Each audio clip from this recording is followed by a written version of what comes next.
At the entrance to the clearing stood a massive grizzly bear with a red-headed girl, Ralph's age, sitting on the bear's back.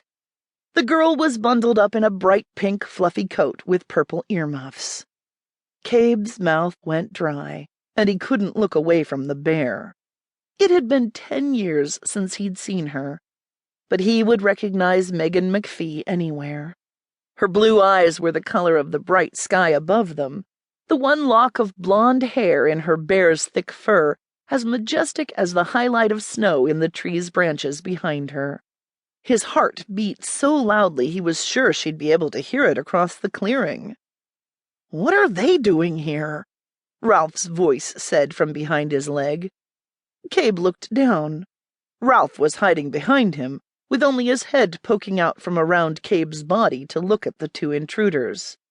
"We didn't know you'd be here," Megan said, her voice lower and gruffer from her bear shape. "We didn't mean to intrude. How do they even know about this place?"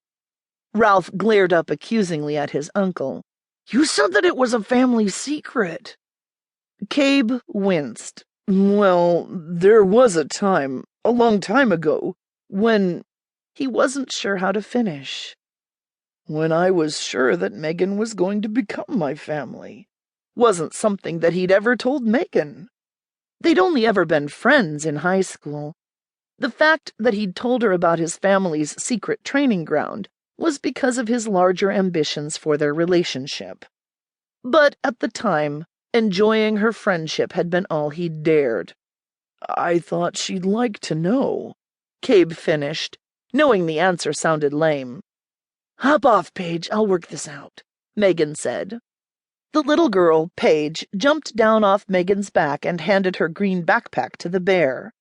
Cabe's first love ducked behind the tree long enough to emerge wearing a large coat, which covered her entire body, making her already petite form look even smaller. Cabe reminded himself to not comment on how short Megan was. Megan's explosions of temper regarding her height put Emil's tantrums to shame. Even with the layers of fabric engulfing her, she was still breathtaking. "Megan!" He felt as tongue-tied as he had in high school, a bumbling, overweight kid who couldn't believe that such an incredible girl would spend any time with him at all. Especially a McPhee girl, who had been taught to hate his family, just as he'd been taught to hate hers. "It's been a long time."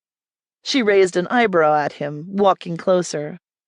"Cabe Gable, I didn't know you were back from California." She took a deep breath, a pleasant smile that looked a little forced, tugging at her lips. "How have you been?" Paige dragged her feet as she clung to Megan's hand.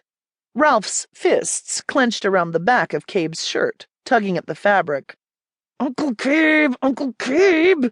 he whispered, loud enough it was basically a shout. "She's in my class at school! She's a McPhee! We're not supposed to talk to them!" To keep listening to this audiobook, I've left you a link in the description so you can do it, at no cost thanks to Audible's 30-day free trial.